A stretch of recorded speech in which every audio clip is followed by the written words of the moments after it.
시청자 여러분, 안녕하십니까? 8월 13일 목요일 JTBC 뉴스 아침엔 시작합니다. 장맛비가 주춤하면서 서울과 대구, 강릉에서는 밤사이 최저 기온이 25도를 웃도는 열대야가 나타났습니다. 전국 대부분 지역에 폭염특보가 내려진 가운데 오늘 대구의 낮 기온은 35도까지 올라가며 무덥겠습니다. 곳에 따라 소나기가 내리는 곳도 있겠습니다. 북한 쪽으로 올라간 장마전선은 내일 다시 내려와 토요일까지 서울과 경기 등 중부지방에 최대 200mm의 많은 비를 뿌리겠습니다. 역대 가장 긴 기간 물에 잠겨 있었던 잠수교는 수위가 차량을 통제하는 기준의 아래로 내려와 모습을 드러냈습니다. 여전히 통제는 돼 있는 가운데 도로를 청소하고 안전 상태를 점검하는 작업이 이어질 예정입니다. 서울 주요 도로는 저지대로 연결되는 일부 구간을 제외하고 대부분 통제가 풀렸습니다. 전국 의사들의 총파업을 하루 앞두고 정부가 오늘 의사협회에 파업 자제와 대화체 구성을 요구하는 대국민 담화문을 발표할 예정입니다. 의사협회는 의대 정원 확대 등 정부 정책에 반발하면서 지난 7일 전공의 파업을 벌인 데 이어 내일은 집단 휴진에 들어가기로 했습니다. 잠시 후 김대하 의사협회 대변인을 스튜디오에서 직접 인터뷰합니다. 정부가 검토하고 있는 부동산 시장 감독 기구를 두고 여러 전망들이 나오고 있습니다. 강력한 단속 권한을 갖고 처벌을 추진할 것으로 보이는데 실수요자의 일상 거래까지 간섭하지 않도록 해야 한다는 지적도 나옵니다.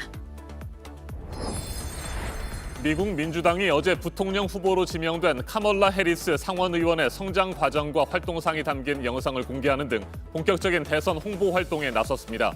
트럼프 대통령은 해리스가 무례하고 비열하다며 공격을 퍼부었습니다.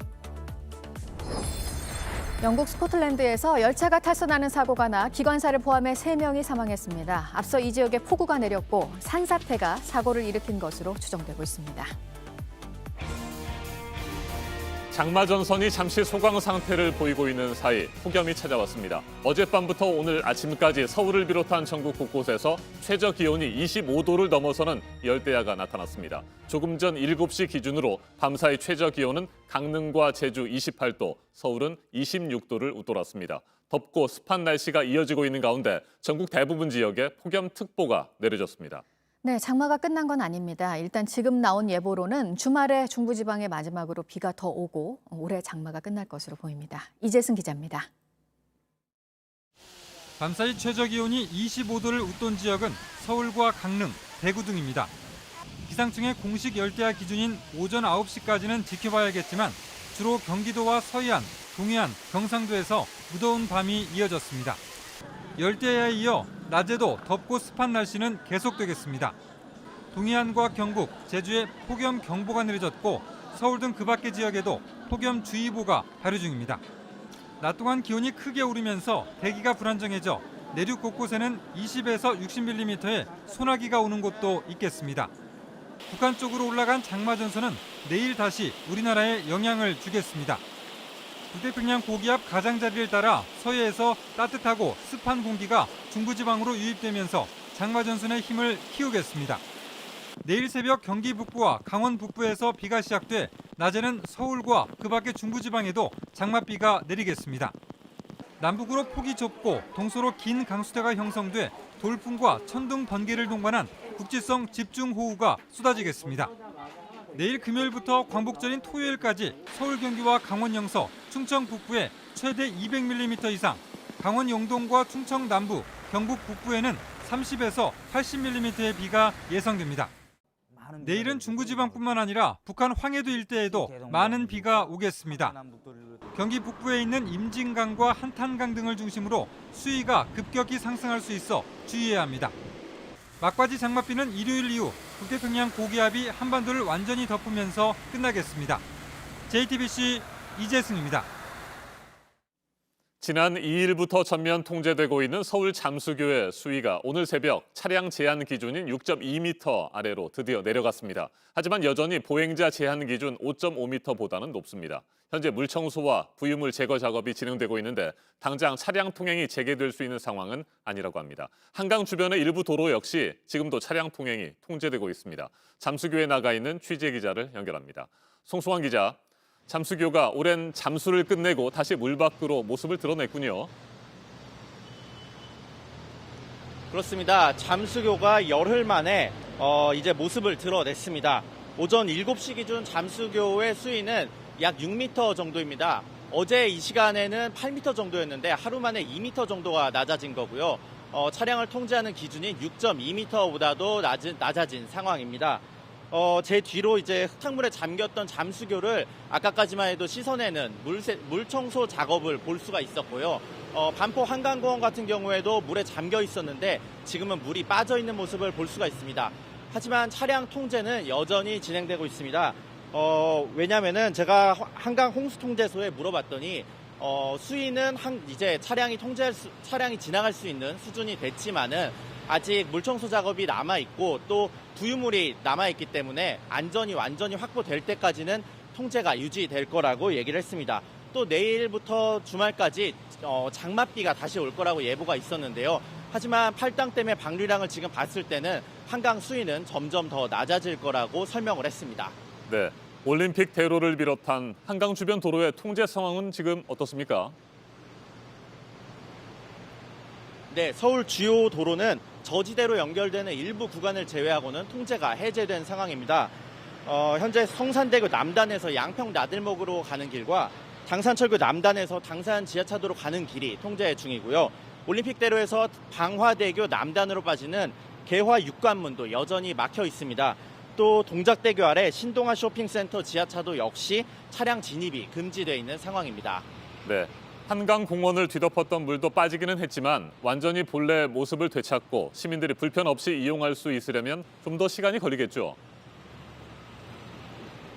네, 맞습니다. 어제 서울시는 서초구 잠원 한강공원을 먼저 개방을 해서 정비 작업을 진행을 했는데요.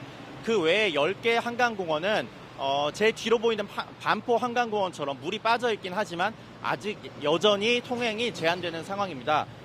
왜냐하면 물이 빠졌다고 해도 제 뒤로 보이는 것처럼 표지판이 넘어져 있거나 나무가 쓰러져 있기 때문에 안전이 확보되지 않은 상황입니다. 그래서 한강공원이 정비 작업이 필요하기 때문에 본래 모습을 찾기까지는 아직 시간이 좀 걸릴 걸로 보입니다. 네, 팔당댐을 비롯한 주요 댐들의 수위도 조금씩 정상 수준을 되찾고 있을까요? 그렇습니다. 한강 수위에 직접적인 영향을 미치는 팔당댐 같은 경우에 어제는 초당 한 9,000톤 정도의 물을 내보냈는데요. 지금은 5,000톤 정도로 줄어있는 상태입니다. 수위도 계획 홍수위인 27m보다 낮은 24.8m 정도이고요. 소양강댐 같은 경우에도 수위가 계획 홍수위보다 10m가량 낮아서 안정적인 상황입니다. 북측이 환강댐 문을 열어서 한때 계획 홍수인 40m까지 차올랐던 군남댐 같은 경우에도 수위가 현재 26m 정도라서 안정적인 상황이 계속되고 있습니다. 지금까지 서울 잠수교 앞에서 JTBC 송승환입니다. 섬진강댐 하류 지역의 주민들이 수자원 공사를 상대로 소송에 나서기로 했습니다. 호우 경보가 내려진 이후에도 댐 저수량을 제대로 관리하지 않다가 뒤늦게 방류량을 갑자기 크게 늘리면서 침수 피해를 입었다는 겁니다. 댐 관리에 문제가 있었다는 지적이 제기되자 수자원 공사는 기상청의 예보가 틀린 탓이라고 주장했습니다. 임지수 기자가 취재했습니다. 동네 주민들이 모이던 카페가 간판만 남기고 물에 잠겼습니다. 경남 하동군 화개장터 모습입니다. 섬진강댐에서 쏟아진 물에 근처 하천이 밀리며 역류해 동네가 물바다가 된 겁니다. 보트를 가지고 있는 분들이 있어가지고 강아지도 구하고 어르신하고. 지난 8일 폭우 속에 묻어져 내린 남원 금곡교 근처의 제방입니다. 이 섬진강댐으로부터 빠른 속도로 흘러내려온 물줄기가 제방 한가운데를 파고들면서 높이 6m, 길이 120m의 토사가 쓸려 나갔습니다. 전남 구례 임시숙소에선 500여 명이 여전히 집으로 돌아가지 못하고 있습니다. 이런 정말 전쟁 같은 상황을 초래한 그런 결과에 대해서는 참으로 어떻게 말을 할 수 없는 정도로 분노감을 느끼고 있는 우리 구례의 모든 사람의 심정이다. 주민들은 수자원 공사가 댐 방류량 조절에 실패한 것이 화근이었다고 입을 모읍니다. 섬진강 하류에 사는 주민들을 전혀 고려하지 않은 처사입니다. 이번 섬진강 수해는 명백히 인재입니다. 전북에 호우주의보가 내려진 지난 7일 오전에도 댐 방류량은 평소 수준을 유지했고 임실과 남원에 호우경보가 내려진 뒤에도 방류량은 초당 400톤 안팎에 머물렀습니다. 그러다 다음 날 오후 댐 수위가 치솟자 수공은 오후 4시 10분 계획 방류량보다 많은 초당 1,877톤까지 방류량을 늘렸습니다. 소송을 할 생각입니다. 이 부분을 그냥 묵고하고 간다면은 또 다음 이런 일이 생기면 어떻게 할 겁니까, 그때는? JTBC 임지수입니다.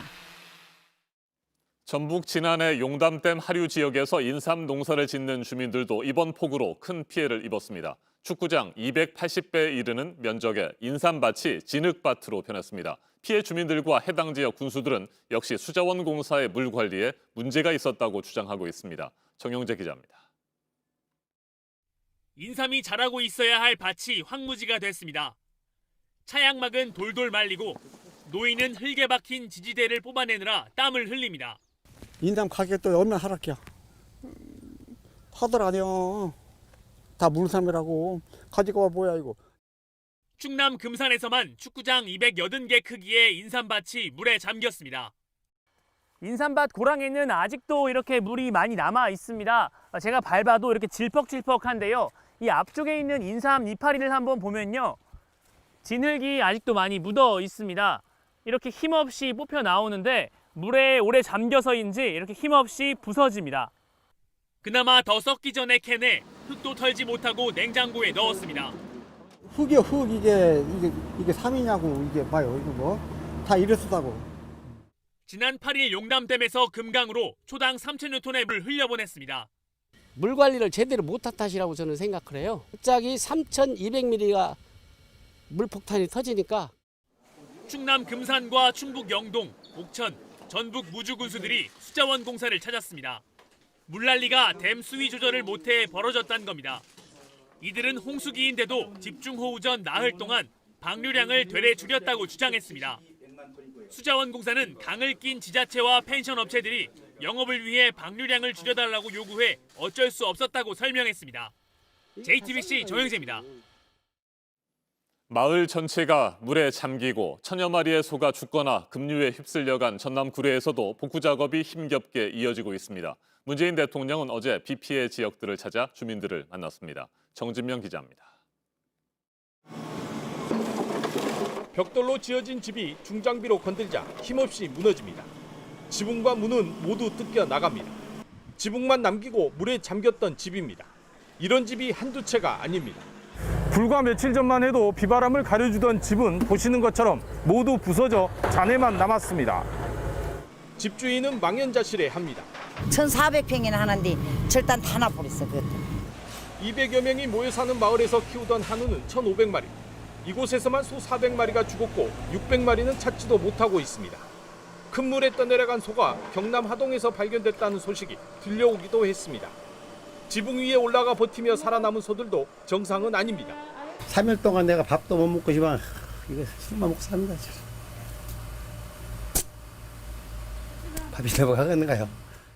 쑥대밭이 된 마을에서 복구 작업은 이어졌습니다. 폭염특보가 내려진 가운데 군 장병과 소방관, 자원봉사자들이 손을 거들었습니다. 중장비까지 동원해도 복구는 끝이 보이질 않습니다. 덥긴 한데 그래도 복구할 지역이 워낙 많다 보니까 지금 한시도 쉴 수가 없더라고요. 이번 물난리에 구례 전체 가구의 10%가 피해를 받고 피해액은 1,260억 원이 넘습니다. 문재인 대통령은 전남 구례와 경남 하동 등 집중호우 피해 현장을 찾았습니다. 특별 재난지역 지정을 시군 단위로 하거나 여건이 안 되면 읍면동 단위로 정하는 방안을 검토하라고 지시했습니다. JTBC 정진명입니다. 이번 폭우로 삶의 터전을 잃은 이재민들은 어떻게 다시 일어서야 할지 막막합니다. 정부와 여당, 청와대가 재난지원금의 액수를 2배로 올리기로 결정했지만 여전히 충분치 않다는 반응이 나옵니다. 홍지용 기자입니다. 경기도 용인의 화훼 농장입니다. 꽃을 재배하는 온실 안으로 사람 허리 높이까지 물이 차면서 거의 모든 설비가 망가졌습니다. 8만 5천 본 정도 일단은 잠겼고요. 금액으로 따지면은 한 3억 5천 정도는 되지 않을까. 내년 수라는 일단은 생각을 안 하고 있습니다. 정부가 재난지원금을 2배로 올리겠다고 발표했지만 이들이 입은 피해 규모에 비해 턱없이 부족합니다. 도와주시러 오는 인원들 식사 좀 제공해드리고 간식해드리고 그러면 없어지지 않을까 싶네요. 제 생각에는. 피해 정도가 제각각인데 이를 제대로 반영해 현실성 있는 지원금이 지급돼야 한다는 게 수해 피해 주민들의 요구입니다. 기둥이 지금 안에서 다 썩었어요. 이제 새로 허물고 다시 져야 되는 상황이죠. 뭐 재난지원금이 뭐 얼마인지도 사실은 모르겠는데 뭐 이렇게 피해 보았는데 그거 가지고 뭐를 하겠어요, 사실. 지원금을 받기까지 절차가 복잡하고 까다로운 점도 여전히 문제입니다. 제 같은 경우에는 이거 현물이에요, 현물. 그냥 현금을 물에 그냥 버린 거거든요. 원인 규명을 하는데 시간이 한 달, 2달 걸린다고 하는데 이거는 누가 봐도 인재인데 한 달 이상 걸릴 이유 없다고 생각해요. 결국 당장에 급한 피해 주민들은 또다시 빚을 내야 할 판입니다. 뭐 대출을 하든 사채를 하든 뭐 그렇게 저기를 하는 거죠. 그러니까 점점 더 힘들어지는 것 같아요. 사는 게. 코로나 오고 뭐 하고 했는데 사는 게 이게 점점 팍팍해지고. JTBC 홍지웅입니다. 네, 다음 소식입니다. 대선을 앞두고 있는 미국에서 지금 단연 화제는 처음으로 나온 흑인 여성 부통령 후보입니다. 선거 결과는 나와봐야 아는 거지만 지금의 여론조사대로라면 정말 민주당 바이든 후보가 그래서 대통령이 된다면 미국 최초의 흑인 여성 부통령도 함께 탄생하게 되는 거라서 관심이 쏠리고 있는데요. 공동 유세까지 시작됐습니다. 그리고 곧바로 트럼프 대통령 쪽의 공세도 시작이 됐습니다. 워싱턴에서 김필규 특파원이 전해드립니다. First of all, is the answer yes? The answer is absolutely yes, Joe, and I am ready to work. 카멀라 해리스 상원의원이 영상통화로 부통령 후보 자리를 받아들이는 모습입니다. 민주당에선 이 장면을 발빠르게 담아 바이든과 해리스의 공동 홍보 영상을 만들었습니다. 지명된 지 만 하루가 지났지만 최초의 흑인 여성 부통령 후보에 대한 환영의 메시지가 이어졌습니다. 여세를 몰아 바이든과 해리스는 델라웨어와 윌밍턴에서 공동 유세를 했습니다. 선거 분석 전문기관에선 바이든의 대통령 당선 가능성을 71%로 본다는 전망도 나왔습니다. 그러자 트럼프 대통령의 공세도 본격적으로 시작됐습니다. 해리스가 무례하다고 비난한 데 이어 가장 비열한 상원의원이라고 깎아내렸습니다. 해리스 부통령 지명으로 민주당이 분명 더 유리한 고지에 올랐지만 아직 변수가 많다는 게 전문가들의 지적입니다. 미국 대선까지는 이제 82일 남았습니다. 워싱턴에서 JTBC 김필규입니다. 네, 또 하나 미국 소식은 미국 경찰에 대한 불신과 비난이 커진 상황에서 또 한 번 불씨를 당긴 일이 생겼다는 건데요. 2년 전 경찰이 학교에서 8살 아이에게 수갑을 채우고 있는 동영상이 퍼지면서입니다. 해당 영상을 공개한 변호사는 미국의 치안 시스템이 아이들을 범죄자가 되도록 훈련시키는 한 예라고 했습니다. 홍희정 특파원이 전해드립니다. 미국 플로리다주에 있는 한 초등학교 복도입니다. 경찰관 3명이 한 아이를 불러냅니다. 곧이어 아이가 사물함 앞에 서자 양팔을 올리게 하고 몸 수색을 한 뒤 수갑을 채우려고 시도합니다. 아이는 키 107cm, 몸무게 29kg 수준의 작고 마른 체형으로 나이는 8살에 불과합니다. 겁에 질린 아이가 어깨를 들썩이며 연신 흐느끼지만 경찰은 멈추지 않습니다. 당시 경찰은 한 여교사의 신고를 받고 출동했습니다. 학생이 자신의 가슴을 주먹으로 쳤다는 것입니다. 교사는 아무런 부상도 입지 않았습니다. 8살 소녀는 폭행죄 혐의로 청소년 사법시설에 이송됐습니다. 그러면서 경찰관들이 어린아이를 수치스럽고 겁에 질리도록 만들었다고 비판했습니다. 해당 경찰서장은 경찰은 표준적인 절차에 따랐을 뿐이라며 아무런 문제가 없었다는 입장을 밝혔습니다. 지난해 플로리다주의 한 공립학교에서는 학교 전담 경찰관이 6살 소녀를 수갑까지 채워 체포한 사실이 드러나 논란이 된 바 있습니다. 당시 소녀는 교직원을 발로 찼다는 이유로 체포됐습니다. 로스앤젤레스에서 JTBC 홍희정입니다. 영국 스코틀랜드에서는 열차가 탈선해서 3명이 목숨을 잃었습니다. 산사태 때문에 일어난 사고로 지금 파악이 되고 있는데 이 지역에 앞서 짧은 시간 한꺼번에 많은 양의 비가 내렸습니다. 유환울 기자입니다. 나무 사이로 열차 객차 한 량이 길게 누워 있습니다. 다른 객차도 선로를 벗어나 아예 뒤집혔습니다. 현지 시간으로 지난 12일 아침 에버딘을 출발해 글래스고 퀸 스트리트역으로 가던 열차가 탈선했습니다. 이 사고로 기관사를 포함해 3명이 숨지고 6명이 다쳤다고 현지 언론은 전했습니다. Very sadly, despite the best efforts of paramedics, we can confirm that 3 people have been pronounced dead at the scene. 사고 당시 열차엔 승객 6명과 직원 6명 등 모두 12명이 타 있었습니다. 아직 정확한 사고 경위는 조사 중이지만 산사태가 주요 원인으로 보입니다. 앞서 에버딘셔 지역엔 천둥과 번개를 동반한 폭우로 곳곳에서 홍수가 났습니다. And I think that, as I understand, there was about a month's worth of rainfall in a very short period, which undoubtedly aggravated the problem there. 니콜라 서터전 스코틀랜드 자치정부 수반은 이 지역에 이른바 중대 사건을 선포했습니다.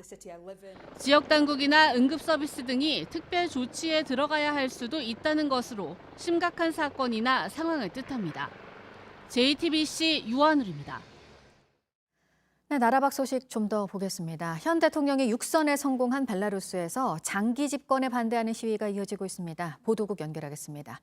박지훈 기자, 야권 후보는 다른 나라로 이제 피신을 한 상태고요. 수십 명이 다치고 있고 혼란이 이어지고 있네요. 네, 그렇습니다. 외신들은 현지 시간 11일 저녁 수도 민스크에서 시민 수천 명이 사흘째 항의 시위를 벌였다고 보도했습니다. 루카센코 대통령이 불법 선거로 당선됐다는 것입니다. 경찰과 내무부는 강경 진압에 나섰습니다. 고무탄과 성광탄을 발사했으며 곤봉으로 시위대를 때렸다는 목격담도 나왔습니다. 내무부는 1000명 이상 체포했다고 밝혔습니다. 고멜갈 브레스트 등 다른 도시에서도 시위가 벌어졌습니다. 보건부는 전국적으로 50명 이상이 부상당했다고 전했습니다. 국영통신사 벨타는 1명이 3명의 부하를 지휘했고 3명이 수백 명을 조종했다면서 시위 주동자들이 체포됐다고 전했습니다. 출국한 야권 후보 티아노스카야는 동영상에서 자녀의 안위를 위해서 출국했다면서 시위 중단을 호소했습니다. 하지만 측근들은 압력에 의해서 촬영된 영상이라고 말합니다. 이에 대해서 시위는 더욱더 격화됐습니다. 유럽연합은 대선의 공정성을 문제 삼으며 제재 가능성을 시사했습니다. 네, 코로나19 치료제와 관련해서 범죄도 이어지고 있습니다. 가짜 약을 속여 판 미국인 아버지와 아들이 붙잡혔네요. 네, 그렇습니다. 콜롬비아 검찰은 현지 시간으로 어제 북부 해안 도시 산타 마르타에서 미국인 마크 그레넌과 그의 아들 조지프를 체포했다고 밝혔습니다. 지난달 미국 검찰은 이들을 식품의약품법 위반 혐의로 기소했는데요. 일당은 표백제로 만든 혼합물을 기적의 미네랄 용액이라고 선전하면서 코로나19와 암 등 온갖 질병에 효과가 있다고 전했습니다. 이 혼합물을 마신 미국인 7명은 사망했습니다. 마지막으로 국제유가가 코로나19 사태 이후에 최고치를 기록했다는 소식입니다. 뉴욕 상호거래소에 따르면 9월 인도분 서부 텍사스산 원유는 42.67달러에 장을 마쳤습니다. 미국 원유 재고량이 줄면서 가격이 상승한 걸로 보입니다. 이 밖에 새로 나온 소식을 8시 이후에 다시 연결해서 알려드리겠습니다. 지금까지 아침엔 지금 JTBC 박지윤입니다. 이번에는 오늘 아침 체크해봐야 할 뉴스들을 분야별로 살펴보겠습니다. 먼저 정치 분야입니다. 어제 수해 복구 현장을 찾은 문재인 대통령이 최근 정치권에서 제기되고 있는 4차 추경 편성 가능성에 대해 선을 그었습니다. 추경은 절차가 필요해 시간이 많이 걸린다며 정부와 지방자치단체 예산이 아직은 충분히 비축돼 있다고 말했습니다. 법무부가 대검찰청의 차장검사급 요직 4자리를 없애고 형사부와 공판부를 강화하는 직제 개편안을 발표하자 검찰 내부에서 반발 분위기가 확산되고 있습니다. 현실을 제대로 파악하지 못한 방안이라는 비판이 나오고 있습니다. 법무부는 오늘까지 받기로 했던 대검의 내부 의견을 내일까지 받기로 했습니다. 미래통합당 지도부와 의원들이 수해를 입은 전남 구례를 잇따라 찾아가 피해 복구에 힘을 보태고 있습니다. 어제는 호남의 목소리를 듣기 위해 국민통합특별위원회를 발족했고 다음 주에는 김종인 비상대책위원장과 주호영 원내대표가 광주 5.18 민주묘지를 참배할 예정입니다. 그동안 소홀했던 호남에 힘을 실어서 전국 정당으로 거듭나겠다는 계획입니다. 서울에 있는 아파트 가격 평균이 10억 원을 넘었고 이 가운데 강남구는 20억 원을 돌파했다는 소식이 어제 전해지면서 여러 얘기들이 또 나왔습니다. 서울 아파트 가격 평균은 지난 2013년에 5억 원 초반대였고 7년 만에 2배가 올랐습니다. 강남 3구와 마포, 용산, 성동구가 높은 상승률을 보였고 광진구 등까지 가세를 하면서 평균 가격을 끌어올렸습니다. 그동안 계속 최고가까지 또 올랐다는 금값 소식을 전해드렸었는데 경제 회복에 대한 기대감으로 7년 만에 가장 큰 폭으로 떨어진 국제 금값에 어제 국내 금값도 6% 하루 최대 하락폭을 보였는데요. 오늘 새벽에는 국제 금값이 한때 무너졌던 1,900달러 선을 지키면서 마감이 됐습니다. 코로나 여파로 주가가 폭락한 지난 4월부터 한시적으로 시작된 공매도 금지 제도를 두고 오늘 토론회가 있습니다. 다음 달 15일로 이 제도가 끝이 나는데 그대로 끝을 낼지 연장할지 등을 놓고 섭니다. 금융당국은 오늘 논의 내용을 바탕으로 개선안을 검토할 계획입니다. 계속해서 사회 분야 뉴스입니다. 주민의 갑질에 시달리다가 유서를 남기고 세상을 떠난 경비원 고 최희석 씨의 유족이 가해 주민 신모 씨를 상대로 제기한 1억 원 손해배상 청구 소송에서 승소했습니다. 심 씨가 2주 안에 항소하지 않으면 1심 판결이 확정되는데 손해배상금은 심 씨의 재산을 감류하는 방법으로 집행할 수 있습니다. 함께 일하던 동료를 살해한 뒤 달아났던 30대 외국인 노동자가 사흘 만에 붙잡혔습니다. 지난 10일 남양주시의 한 공장에서 20대 캄보디아인을 살해했는데 어제 오후 의정부에서 체포됐습니다. 경찰이 사건 경위와 범행 동기를 조사하고 있습니다. 어제 오후 5시쯤 서울 용산구 후암시장에서 불이 났습니다. 상인들과 주민 100여 명이 긴급 대피했습니다. 2층 반찬 가게에서 불이 시작됐는데 다행히 인명 피해는 없었습니다. 소방당국이 정확한 화재 원인과 피해 규모를 조사하고 있습니다. 폭우로 인한 문화재 피해 소식이 잇따라 전해지고 있습니다. 문화재청 조사 결과로는 47건으로 파악이 됐는데 경북, 전남, 전북, 충남 지역에서 피해가 많았습니다. 유네스코 세계유산인 안동 봉정사, 그리고 국보인 남원 실상사 백장암 3층 석탑 주변 담장 등이 포함이 됐습니다. 코로나 때문에 지난 5월에 중단됐던 창덕궁 달빛 기행이 오늘부터 다시 시작됩니다. 하루 5번, 한 회 20명으로 인원을 줄여서 운영이 됩니다. 군산 문화재 야행은 오늘부터 사흘 동안 열립니다. 이틀 뒤가 광복절인데 일제 수탈과 항쟁의 역사를 체험할 수 있는 기회이기도 합니다. 역시 인원이 제한되고요. 예약제 등을 실시해서 코로나에 대응할 계획입니다. 코로나 방역 활동을 방해한 혐의 등으로 구속된 이만희 신천지 총회장이 구속이 합당한지 판단을 해달라고 구속 적부 심사를 청구를 했고요. 오늘 심사가 진행이 됩니다. 오후쯤에 결과가 나올 것으로 보입니다. 어린이 보호구역에서 건널목을 건너던 김민식 군을 치어 숨지게 한 운전자에 대해서 항소심 선고가 오늘 나옵니다. 1심에서는 금고 2년이 선고가 됐습니다. 전기차 배터리 소송전을 벌이고 있는 LG화학과 SK이노베이션인데요. 오늘 국내 법원의 1심 선고가 나옵니다. 영업비밀 침해와 관련해서는 지난 2월 미국 국제무역위원회가 LG화학의 손을 들어줬고 특허 관련 소송 판결은 이번이 처음입니다. 분야별 뉴스들 체크해드렸습니다. 날씨도 체크해드립니다. 서울을 포함한 전국 대부분 지역에 폭염특보가 내려져 있습니다. 오늘도 무더위 속에 대구 35도, 제주 34도까지 오르겠습니다. 여름철 건강관리에 주의하셔야겠습니다. 낮 동안 기온이 크게 오르며 대기가 불안정해져서 내륙 곳곳에는 소나기도 예상됩니다. 예상 강우량은 밤까지 20에서 60mm입니다. 내일과 모레는 중부지방을 중심으로 다시 장맛비가 오겠습니다. 최대 200mm가 넘는 많은 비가 내리겠습니다. 현재 기온은 서울 27도로 수도권은 어제보다 2도에서 3도가량 높습니다. 대전 26도, 광주 27도, 부산 26도로 그 밖의 지역은 어제와 비슷하거나 조금 높습니다. 낮 기온은 서울 30도로 수도권은 어제보다 조금 낮겠습니다. 대전 32도, 광주 31도, 대구 35도로 그 밖의 지역은 어제와 비슷하거나 조금 높겠습니다.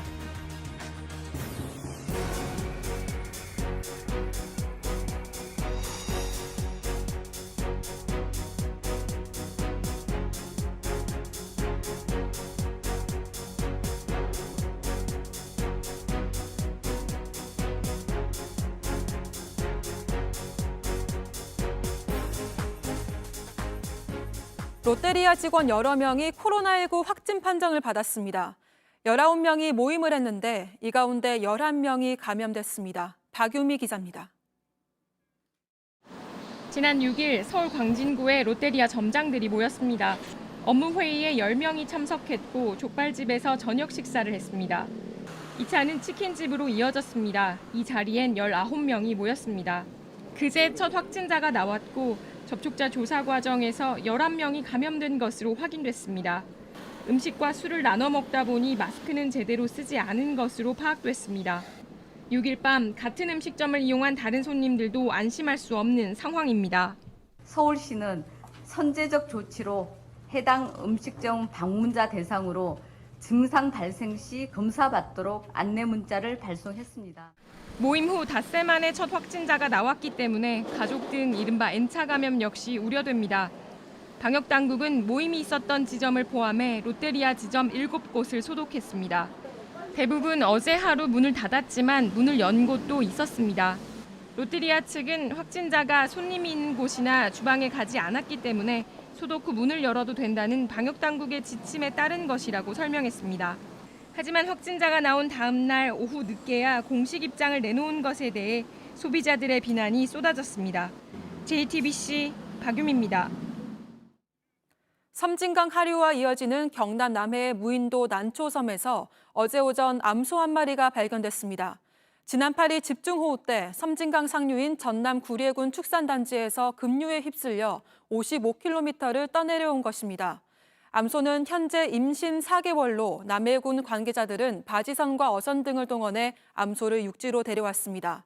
앞서 지난 11일에도 경남 합천군에서 떠내려간 황소가 밀양시 낙동강변에서 사흘 만에 발견돼 주인에게 넘겨졌습니다.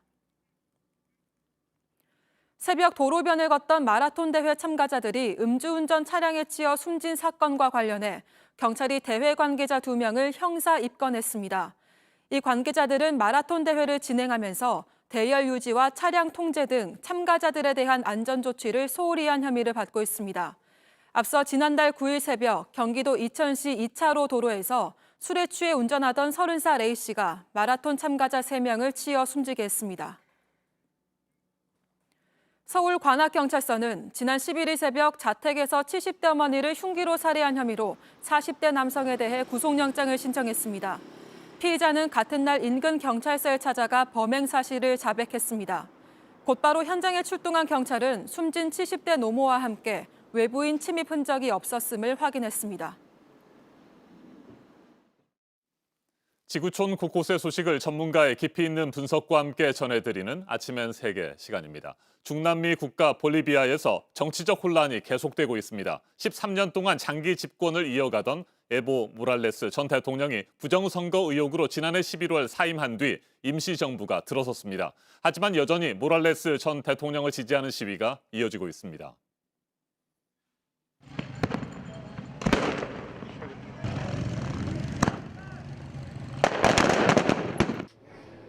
볼리비아 엘 알토를 비롯한 주요 도시에서 도로를 봉쇄하는 시위가 열흘째 계속되고 있습니다. 시위대는 돌과 나무, 폐타이어 등을 쌓아 주요 도로를 막고 있습니다. 진압에 나선 군인 경찰과도 충돌하고 있습니다. 이번 시위는 노동조합원들과 코카 재배농, 광부 등 모랄레스 전 대통령 지지층이 주도하고 있습니다.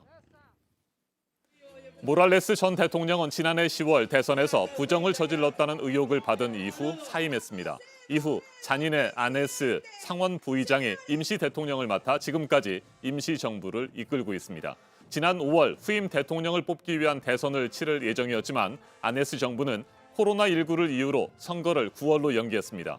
그리고 지난달 대선 날짜를 다시 10월 18일로 연기한다고 발표했습니다. 시위대는 아네스 정부가 대선을 의도적으로 연기하고 있다고 비판하고 있습니다. 시위 참가자의 말 직접 들어보시겠습니다. No permitimos que este gobierno de facto desenfalque nuestro Estado plurinacional de Bolivia. En este cabildo se ha quedado que desde estos instantes estamos en marcha hasta que se ratifiquen las elecciones del 6 de septiembre. 한편 시위대의 도로 봉쇄로 산소와 의약품 등의 수송에 차질이 생겨서 코로나19 피해가 더욱 심각해졌다는 주장도 제기되고 있습니다. 임시정부는 봉쇄 시위로 산소 공급이 제대로 이루어지지 않아 30명 넘게 사망했다고 밝혔습니다. 피해를 입었다고 알려진 병원 신생아실의 환자 부모의 말 들어보시겠습니다. La señora Áñez que levante ese paro, es que nosotros necesitamos para nuestros hijos oxígeno. Mira, nuestros hijos tenemos que trasladar a otro lado, por favor. 하지만 시위대는 도로 봉쇄 이전부터 물품 조달에 어려움이 있었다며 시위 때문이 아니라고 반박하고 있습니다. 정치적 갈등에 코로나19 사태까지 겹치면서 혼란이 가중되고 있는 볼리비아의 상황, 전문가와 좀 더 자세하게 짚어보겠습니다. 임수진 대구 가톨릭대 중남미 학부 교수 전화로 연결됐습니다. 교수님 안녕하십니까? 네, 안녕하십니까? 네, 볼리비아의 전국 혼란이 정말 심각한 상황인 것 같습니다. 네, 그렇습니다. 이번 시위는요, 두 번째로 대선을 연기한 것, 그러니까 9월에서 10월로 대선을 연기한 데 따른 국민적 반발입니다. 그래서 지금 모랄레스의 지지자들과 또 그렇지 않은 현 정부 지지자들이 지금 극도로 분열된 상황이고요. 무장한 민간인들이 이제 시위대를 향해서 총격을 가한 사건이 있었던 데다가 그 정부가 또 군과 경찰을 투입을 해서라도 시위 진압을 하겠다는 발표가 있었습니다. 네. 그러니까 그야말로 일촉즉발의 그런 혼란 상황입니다. 네, 모랄레스 전 대통령은 사임 이후에 볼리비아를 떠나서 망명을 했지만 계속해서 복귀 의사를 보이고 있는 상황이라고 들었습니다. 이 때문에 지지층이 계속해서 격렬한 시위를 이어가고 있을까요? 네, 그렇습니다. 이 지지자들은 지금 주장하는 것이 그 10월 대선을 지금 받아들이고 있지 않습니다. 그 이유가 코로나19 때문이 아니라 지금 현재 임시 대통령 아니에스가 지금 대통령이기도 하지만 대선 후보이기도 합니다. 그런데 지금 본인의 지지율이 10%대 초반, 낮은 지지율을 끌어올리기 위한 시간 벌기용으로 10월로 대선을 연기한 것이다. 이렇게 주장을 하고 있습니다. 그래서 이제 이것 때문에 지금 혼란이 가중되고 있는데 어제 그러니까 한국 시간으로 밤 사이에요. 그러니까 몇 시간 전에 모랄레스 대통령이 망명지인 아르헨티나에서 지지자들에게 이제 메시지를 보냈습니다. 그래서 지금 한 달 사이에는 마니에스 대통령의 지지율이 큰 폭으로 바뀌지는 않을 것이다. 그래서 10월 대선을 받아들이라는 메시지를 보냈기 때문에 지금의 혼란 상황은 이 지지자들이 이 10월 대선을 받아들이는지 여부에 따라서 좀 달라질 것으로 보입니다. 네, 그렇다면 10월 18일로 예정된 대선 결과가 주목되는데 교수님 어떻게 전망하세요? 예, 지금 현재 여론조사 1위 후보는 그 모랄레스 전 대통령의 지원을 하고 있는 좌파의 루이스 아르세 후보입니다. 지금 40%대의 지지를 보이고 있고요. 반면에 이제 우파에는 5명의 후보들이 나와 있습니다. 그래서 이 5명의 후보들이 지금 후보 단일화를 모두 거부를 한 상태입니다. 그래서 협상조차 원하지 않고 있기 때문에 이러한 그 우파의 그 분열이라는 이러한 상황, 그 다음에 좌파는 지금 한 명의 후보가 지금 40% 이상의 높은 지지를 받고 있어서 현재로서는 결선 투표까지 가지 않고 그 10월 대선에서 좌파 후보가 다시 정권을 잡을 것으로 예상은 합니다. 그런데 이제 좌파 후보가 당선이 되더라도 이제 국민 갈등이 지금 굉장히 큰 상황, 극도의 그 분열의 상태이기 때문에 선거가 끝나더라도 쉽게 봉합되기는 어려울 것 같습니다. 알겠습니다. 임수진 대구 가톨릭대 교수였습니다. 볼리비아는 스페인의 지배에서 벗어난 지난 1825년 이후 계속해서 정치 혼란을 이어가고 있습니다. 그동안 임시정부만 150개가 들어섰고 200여 차례 정변이 발생해서 세계 최다 정변 발생국이라는 불명예까지 안았습니다. 그리고 그 피해는 고스란히 국민들에게 돌아가고 있습니다. 볼리비아가 다시 심화되고 있는 정치적 혼란을 어떻게 잠재울 수 있을지 주목됩니다. 지금까지 아침엔 세계였습니다.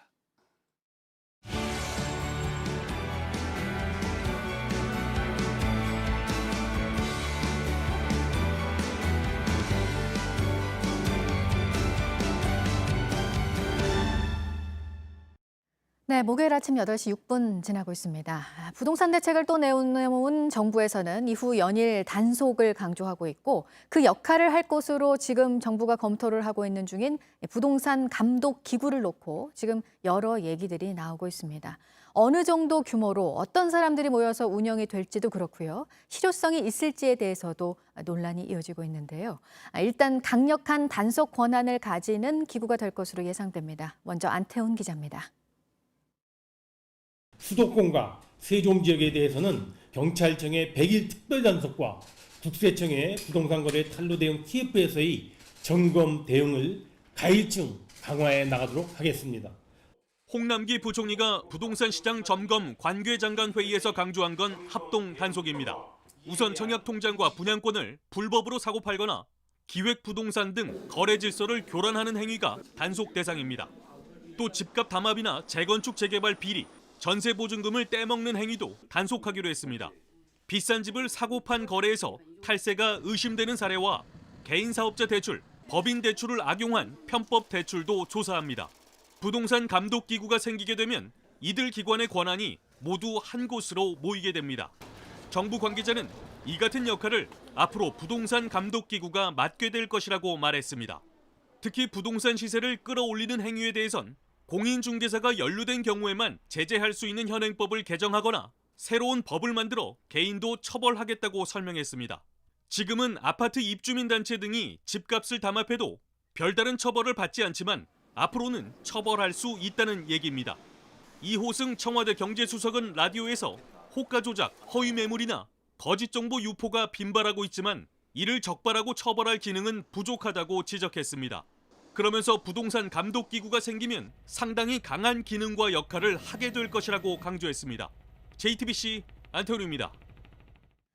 네, 투기를 잡는 컨트롤 타워 역할을 하게 될 것으로 보이는 이 부동산 감독 기구의 단속 대상에는 갭 투자를 부추겨서 집값을 올리는 온라인 카페 등도 포함이 될 것으로 보입니다. 앞서 강력한 권한을 갖게 될 거라고 말씀드렸는데 실수요자의 일상 거래까지 간섭하게 될 거라는 우려가 나오지 않도록 해야 한다는 지적도 나옵니다. 이어서 정아람 기자입니다. 인터넷의 한 부동산 카페입니다. 유튜버에 의지하는 사람들의 글을 어렵지 않게 찾아볼 수 있습니다. 유튜버들이 하는 말을 들으면 빨리 사야 되지 않을까 이런 생각이 들어서 제가 갖고 있던 생각을 넘어서 휘둘릴 때가 많은 것 같아요. 국내에서 가장 큰 포털 사이트에는 부동산 카페만 5만 개가 넘습니다. 유튜브 채널도 최근 급증하고 있습니다. 지금 단속 인력으로는 이런 온라인 플랫폼에서 오고 가는 불법 거래의 단초를 일일이 파악할 수 없습니다. 이렇다 보니 유튜버가 특정 지역의 갭 투자 원정대를 끌고 가서 매물을 싹쓸이해 집값을 띄워놓은 경우가 적지 않습니다. 이처럼 영향력이 커진 온라인 플랫폼은 정부가 부동산 감독 기구를 만들 경우 집중 단속의 대상이 될 것으로 보입니다. 적발되면 3년 이하 징역 또는 3천만 원 이하의 벌금형을 받을 수 있습니다. 온라인 플랫폼에서의 교란 행위에 대해서는 합동 특별 점검을 진행 중이며 의심 사례에 대해서는 내사 착수 및 형사 입건 조치하여 처리할 계획입니다. 수수료를 챙기기 위해 온라인 카페 등에서 갭 투자를 부추기는 중개사들도 단속 대상입니다. 이들 중엔 이렇게 받은 수수료를 세무서에 신고하지 않았다가 국세청의 세무조사 대상이 된 중개사도 있습니다. JTBC 정아람입니다. 1년 넘게 논란이 이어진 두 사건의 재판 결과가 어제 나왔습니다. 손혜원 전 의원의 목포 부동산 의혹과 숙명여고 시험지 유출 사건입니다. 먼저 법원은 손 전 의원에게 징역 1년 6개월을 선고했습니다. 업무상 알게 된 사실을 이용해서 부동산을 샀다고 판단한 겁니다. 손 전 의원 측은 검찰의 일방적 주장을 받아들였다며 항소하겠다고 했습니다. 이혜원 기자입니다. 선고 직후 굳은 표정으로 법정을 빠져나온 손혜원 전 의원은 곧장 차량을 타고 법원을 빠져나갔습니다. 직접 말씀 한마디 부탁드릴게요. 손 전 의원은 지난 2017년 목포시 비공개 사업 자료를 입수해 차명으로 14억 원 상당의 부동산을 사들인 혐의를 받고 있습니다. 손 전 의원은 이를 두고 공개 자료였다고 주장했지만 법원은 국토부가 사업을 공개한 그해 12월 이전에 부동산을 취득한 것은 부패방지법 위반으로 판단했습니다. 부동산 실명법 위반 혐의도 유죄로 판단했습니다. 조카 명의의 목포 게스트하우스의 실권리자는 매매를 주도하고 대금도 모두 낸 손 전 의원이라고 봤습니다. 손 전 의원은 징역 1년 6개월을 선고받았습니다. 재판부는 손 전 의원이 직무상 엄격한 도덕성과 청렴성을 유지해야 했다며 우리 사회에서 시정되어야 할 중대한 비리라고 꼬집었습니다. 다만 동종 범죄 전력이 없고 방어권을 보장하는 차원에서 법정 구속은 하지 않았습니다. 손 전 의원은 페이스북을 통해 검찰의 일방적 주장을 받아들인 판결이라는 입장을 올렸고 변호인은 선고 직후 항소 의사를 밝혔습니다. JTBC 이현입니다. 이번에는 교사인 아버지가 빼돌린 답을 받아서 시험을 본 혐의로 재판에 넘겨진 숙명여고 쌍둥이 자매입니다. 자매는 남다른 열정으로 공부한 것이라며 혐의를 부인했지만 1심 재판부는 유죄로 판단했습니다. 오효정 기자입니다. 자매는 남다른 열정으로 공부했을 뿐이라며 줄곧 무죄를 주장해왔습니다. 지난 재판에서 검사가 징역형을 구형하자 검사님의 정의가 무엇인지 모르겠다. 저는 이야기 속 등장인물이 아니다라고 말하기도 했습니다. 1심 재판부는 학교 성적 처리 업무를 방해한 게 맞다며 징역 1년 6개월에 집행유예 3년을 선고했습니다. 지난 2017년 1학년 1학기 기말고사부터 자매의 성적은 많게는 120계단 올라 2학년 때 각각 문이과 전교 1등을 차지했습니다. 재판부가 서울 소재 10개 여고의 성적을 받아보니 이례적인 일이었습니다. 내신과 달리 모의고사 점수는 한참 낮았는데 이 역시 이례적이라고 교사들은 증언했습니다. 메모지나 시험지에 적힌 깨알 정답도 유죄 판단의 근거였습니다. 자매 측은 시험이 끝나고 반장이 부르는 답을 받아 적었다고 주장했지만 몇몇 숫자가 달랐습니다. 교사가 출제 때 실수로 잘못 적은 답을 그대로 쓴 것도 간접 증거가 됐습니다. 어떻게 풀어도 나올 수 없는 답을 전교에서 유일하게 적어낸다든가 시험지에 올바른 풀이 과정까지 써놓고도 교사가 잘못 썼던 답을 그대로 썼습니다. 재판부는 기묘하다고 했습니다. 자매 측은 마을 보리밭이 망가졌다고 때마침 지나간 코끼리 탓을 하는 격이라며 간접 증거로는 유죄가 될 수 없다고 주장했지만 재판부는 이들 주장이 다소 추상적이고 관념적이라고 봤습니다. 또 공정한 경쟁 기회를 뺏는 등 죄질이 나쁘다고 밝혔습니다. 단 이미 퇴학을 당했고 소년범인 점 등을 고려해 집행유예를 선고했습니다. JTBC 오혜정입니다. 의과대학 정원 확대와 공공의대 설립 등에 반대하고 있는 대한의사협회가 내일 예정대로 총파업에 들어갑니다. 오늘 오전 11시 박능우 보건복지부 장관은 의사들의 집단 휴진 예고와 관련된 정부 입장을 담은 담화문을 발표할 예정입니다. 대한의사협회 김대하 대변인 자리에 함께했습니다. 어서 오십시오. 네, 안녕하세요. 네, 보건복지부는 어제도 의사 확충 계획은 변함이 없다 이런 뜻을 밝혔습니다. 결국 그래서 의사협회는 내일 총파업을 한다는 얘기입니까? 네, 지금 상황으로서는 그렇게 생각을 하셔야 할 것 같고요.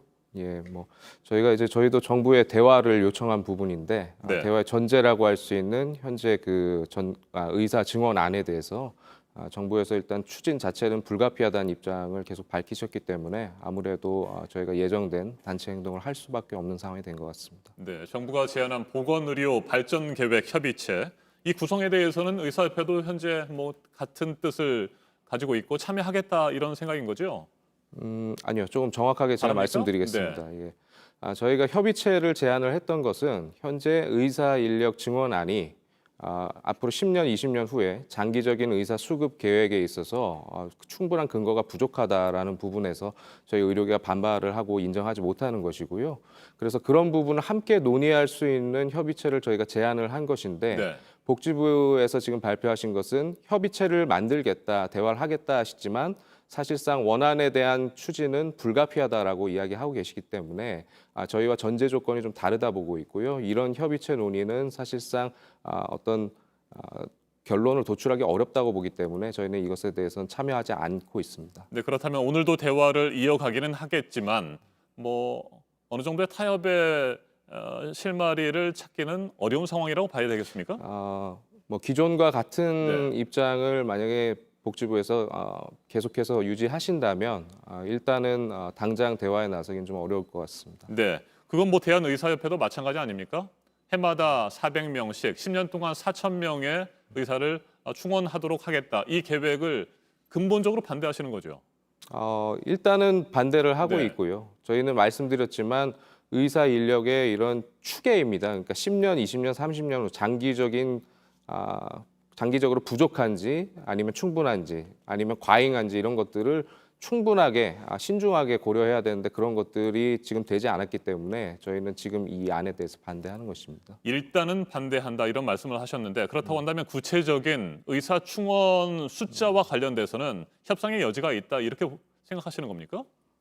협상을 지금 당장 하기 위해서는 말씀드린 대로 근거가 있어야 됩니다. 예컨대 400명이라든지 4,000명이라든지 이런 것들 결국 의료계나 현장에서 납득할 수 있는 인정할 수 있는 근거가 있어야 되는데 그런 부분에 대해서 정부가 저희 충분한 근거를 제시하지 못하다고 판단하고 있고요. 그래서 그것들의 근거를 한번 같이 논의해 볼 수 있다 보는데 그 전제는 지금 발표한 안에 대한 재검토가 가능하다는 그런 부분이 전제가 되어야 됩니다. 자, 그런데 보건복지부 현재 의사 수가 굉장히 부족하다고 생각을 하고 있고요. 국민들도 의사 수가 부족해서 질 높은 의료 서비스를 받지 못하고 있다 이렇게 생각하고 있거든요. 네. 이 의사 수 부족에 대해서는 동의하십니까? 의사 수를 부족하다, 많다. 이렇게 말하는 것은 굉장히 어렵습니다. 무슨 말씀이냐면 예컨대 지금 가장 많이 인용이 되는 것이 OECD의 의사 숫자입니다. 1,000명당 인구 1,000명당 의사 수인데 이것 같은 경우에 사실 예컨대 우리나라는 OECD에서 정부에서 말씀하신 대로 의사 수가 가장 적은 나라 중에 하나죠. 네. 그렇지만 역으로 그렇다면 평균보다 높은 나라들이 우리나라보다 더 좋은 의료를 하는 나라냐라고 했을 때 사실 거기에 대해서는 어떤 분도 그렇게 말씀하지 못할 것입니다. 예컨대 우리나라보다 OECD 통계상 의사가 거의 2배가 되는 이탈리아 같은 나라를 본다면요. 지금 우리나라에서 공공의료를 강화하겠다고 말씀하시지 않습니까? 이탈리아 같은 경우에는 100% 공공의료입니다. 거의 100%가 공공의료고 우리보다 의사 수도 산술적으로 2배이죠. 1000명당 의사 수가. 그렇다면은 사실 그것만 보면 굉장히 좋은 나라여야 됩니다. 네. 의료 서비스가. 근데 실제 그렇지 않습니다. 코로나19에서 가장 많은 피해를 입은 나라 중에 하나고요.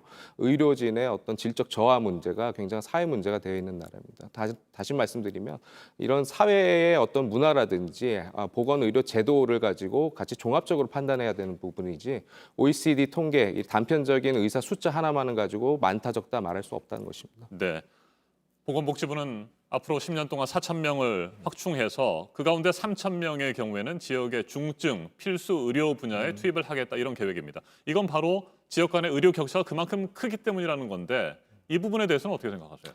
일단 두 가지를 말씀하신 건데요. 일단은 필수적인 분야인데 지금 의사가 부족한 분야들이 분명히 있습니다. 중증 외상이라든지 정부에서 말씀하신 소아, 외과 같은 분야인데요. 어제 바로 의료 전문지에 소아외과 학회의 회장님께서 인터뷰를 했습니다. 네. 네, 지금 정부에서 추진하고 있는 의사 인력 증원안이 효과가 있을 것이냐라는 물음에 대해서 이런 안으로는 효과가 나지 않을 것이다라고 네. 말씀하셨고요. 중증 외상에 있어서 가장 유명한 우리나라에서 어떻게 보면 국민께서 가장 존경하는 의사인 이국종 교수님께서 네. 여러 번 공식적으로 말씀하신 것이 있습니다. 결국 굉장히 어렵고 힘들고 노가다에 가까운 일이다. 그런데 누군가는 해야 하는데 그 처우가 보상이 너무나 적다. 쉽게 얘기해서 돈이 되지 않는 일이라는 것 때문에 지원자가 없는 거다. 이런 걸 바꿔야 된다는 것이거든요. 이런 근본적인 부분에 대한 대책이 전혀 없고 개선이 없는 상황에서 법을 가지고 강제해서 특정 전공을 의대생에게 정해준다든지 이런 것들로는 절대 효과 볼 수 없다는 것이 저희 입장이고요. 취약지도 마찬가지입니다. 취약지라는 건 그러니까 시골인데요, 쉽게 말해서. 도시로 사실 사람이 몰리는 것은 의사뿐만이 아니고요. 같은 보건의료 인력, 간호사라든지 물리치료사는 다 똑같은 부분이고요. 일반인들도 마찬가지십니다. 그렇지만은 결국에는 지방의 어떤 의료라는 게 공공적인 속성이 있어서 반드시 제공을 해야 된다면 거기에 맞는 유인을 제공을 해야 되는 것이고요. 또 한 가지 반드시 말씀드려야 될 것은 지방에 없는 것은 사실 의사만이 아닙니다. 환자도 없습니다. 인구가 적고요. 또 인구가 적은 와중에도 거기에 있는 병원보다는 실제로 여건이 되시는 분들은 몸이 불편할 때 수도권이나 서울에 있는 큰 병원을 찾는 것이 현실입니다. 그래서 의사가 가 있다고 하더라도 그 의사들을 반드시 지방 분들이 이용하신다는 보장이 없거든요. 다시 말해서 의료 전달 체계라고 하는 이런 것들이 확립되어 있지 않은 상황에서는 이런 대책의 효과를 볼 수 없다라는 말씀입니다. 네. 보건복지부의 의사 확충 계획을 비롯한 정책들에 대해서 지금 의사협회의 논리를 펴셨습니다. 자, 그럼에도 불구하고 상당수 국민들은 이런 시각으로 현재 내일 파업을 바라보고 있습니다. 의사들의 직능 이기주의 아니냐, 밥그릇 지키기 아니냐 이런 비판 어떻게 생각하십니까? 먼저 말씀드릴 것은 이것이 상당히 하나의 고정된 프레임이라는 말씀입니다. 저희가 어떤 주장을 해도 사실 기득권이다. 집단 이기주의다라는 것이 언제나 따라붙는 게 사실 사회 분위기인데요. 네. 제가 세 가지를 그냥 간단히 말씀드리겠습니다. 첫 번째는 분명히 몇 달 전에 코로나19 위기 상황에서 대구와 경북에서 이 감염병이 창궐하는 상황에서 어떤 대가도 바라지 않고 심지어 자신이 운영하는 의원이나 병원 문을 닫고 달려간 의사들이 상당수 있었습니다. 네. 그들을 이제 우리가 코로나 의병이라고 했었고 또 덕분에 캠페인의 주역으로 이렇게 삼았던 것인데요. 지금 정부의 정책에 반대하고 분노하는 의사들이 그 의사들과 다른 의사들이 아닙니다. 다시 말해서 코로나19와 싸워왔고 지금도 싸우고 있는 의사들이라는 점을 말씀을 드리고 싶고요. 두 번째는 지금 가장 사실 강력하게 반대의 의사를 보이고 있는 것이 의과대학의 학생들과 젊은 전공의 선생님들입니다. 그러니까 기득권이라고 말할 수 없는 어떻게 보면 의료계 안에서도 가장 약자라고 할 수 있는 이 젊은 의사들이 반발하고 있는 부분 그리고 거기에 대해서 의과대학의 교수님들, 학자분들께서도 지금 전국 교수협의회 이런 곳에서 공식적으로 이 단체 행동을 지지한다라고 성명을 발표를 하고 있습니다. 무슨 말씀이냐면 이것이 단순하게 어떤 개원의라든지 기존에 있는 기성의사들의 그런 것이 아니고 젊은 의사들이 지금 주도하는 흐름이고 거기에 대해서 심지어는 상하탑에 있는 교수님들도 지지를 보내는 상황이라는 것. 단순한 밥그릇 싸움이라면 절대 그렇지 않을 것이고요. 세 번째로 간단히 말씀드리면 밥그릇을 가지고 이야기한다면 그것도 가능합니다. 그럼 저는 이렇게 말씀드리고 싶은데요. 결국 취약지라든지 아니면 필수 분야, 우리가 흔히 인기가 없는 비인기 필수 분야라고 하는 이런 분야에 종사하는 의사들의 밥그릇 문제라고 말씀드리고 싶습니다. 네, 코로나19의 위기 상황 속에서 정말 온 힘을 다해서 노력해 주신 의사들의 그 노고 폄훼하거나 또 가볍게 생각하는 국민들은 단 한 명도 없을 겁니다. 네. 그럼에도 불구하고 의사들의 내일 파업에 대해서 우려하는 목소리가 많다는 거 잊지 마시기를 부탁드립니다. 네. 대한의사협회 김대하 대변인이었습니다. 말씀 잘 들었습니다. 네, 감사합니다. 경기도 안산의 한 유치원에 다니던 아이들과 가족 등 100여 명이 집단 식중독 증세를 보이고 일부는 신장 투석 치료까지 받기 시작한 지 2달이 지났습니다. 정부가 조사 결과를 발표했는데 정확한 감염 경로를 밝히지 못했습니다. 식재료를 보관하던 냉장고의 성능이 당시에 이상했다는 사실만 확인했습니다. 김도훈 기자입니다. 경기도 안산 A유치원에서 처음 식중독 환자가 나온 건 지난 6월 12일이었습니다. 이후 원생과 학부모 등 118명이 식중독 의심 증상을 보였습니다. 모두 장출혈성 대장균에 감염된 것으로 조사됐습니다. 이 가운데 17명은 용혈성 요독증후군, 이른바 햄버거병 진단을 받았습니다. 생후 26개월 된 아기 등 증세가 심한 5명은 신장 투석 치료까지 받아야 했습니다. 사고 발생 2달 만에 질병관리본부 등 정부 합동조사단이 집단 식중독 사태 조사 결과를 내놓았습니다. 조사단은 6월 11일부터 12일 사이 원생에게 제공한 급식을 발병 원인으로 지목했습니다. 냉장고가 성능 이상으로 적정 온도로 유지되지 않은 사실도 새롭게 드러났습니다. 냉장고 설악한 온도가 적정 온도보다 10도 이상 높아 식재료에 대장균이 생긴 것으로 추정하고 있습니다. 아이들이 먹는 음식이 보관되어 있는 냉장고 관리가 이렇게 허술하게 되어 있었다는 것 자체가 이해가 되지 않고 되게 참담한 심정입니다. 역학조사단은 냉장고 이상 외에도 6월 11일과 12일 원생들에게 나눠준 채소와 과일도 감염 원인일 수 있다고 봤습니다. 2달 만에 나온 정부 조사에서도 끝내 정확한 감염 원인이나 경로가 나오지 않은 겁니다. 정부는 유치원 원장 등을 역학조사 방해죄로 경찰에 고발하고 유치원 운영 전반에 대해서도 감사를 벌일 계획입니다. JTBC 김도훈입니다.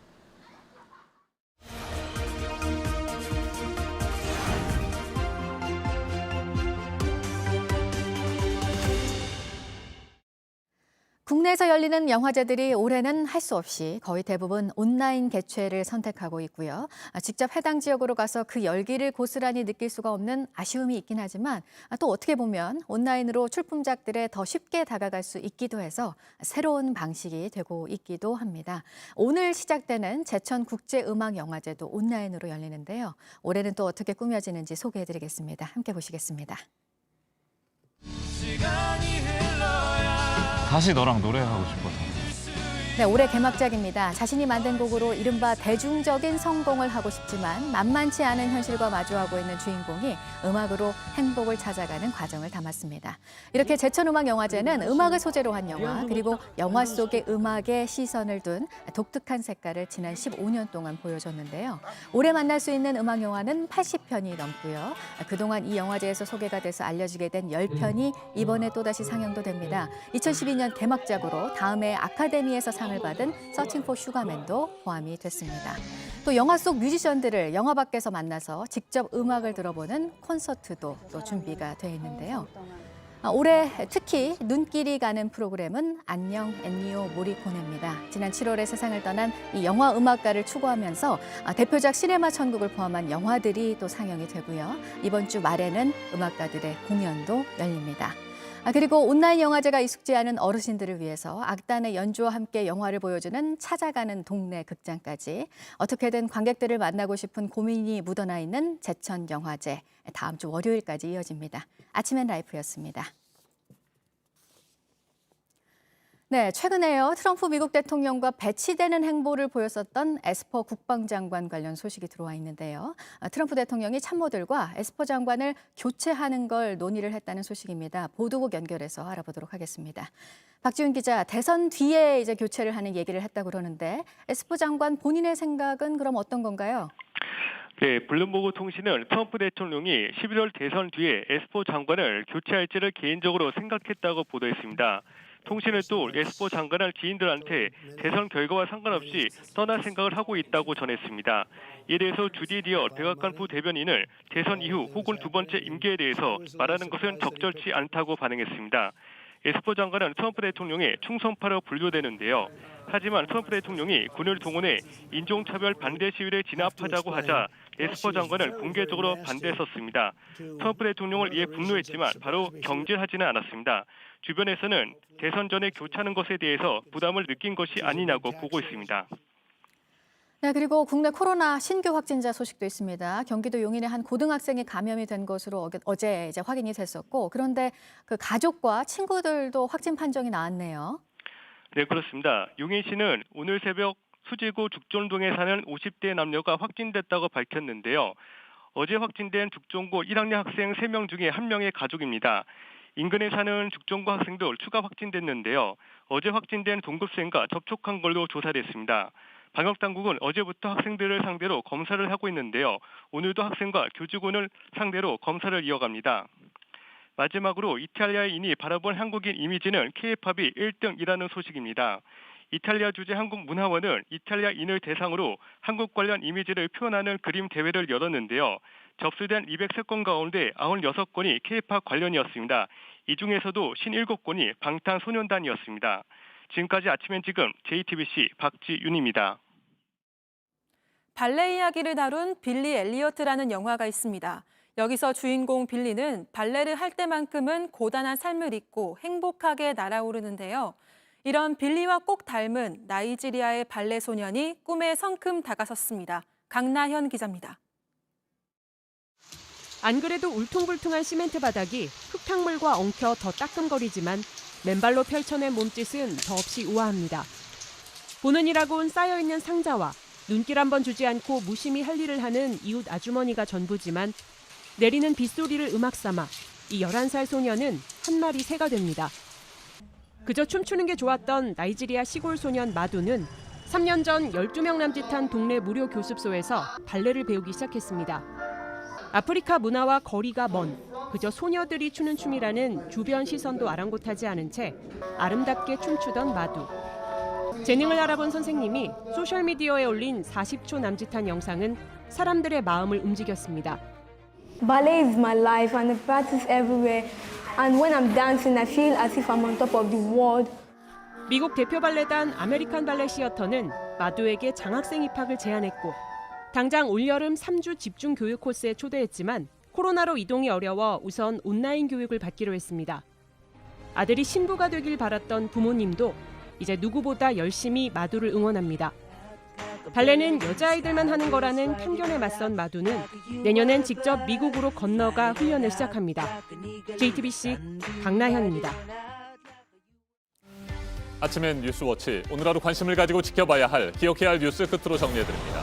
장맛비가 주춤하면서 서울과 강릉, 제주에서는 밤사이 최저기온이 25도를 웃도는 열대야가 나타났습니다. 전국 대부분 지역에 폭염특보가 내려진 가운데 오늘 대구의 낮 기온은 35도까지 올라가며 무덥겠습니다.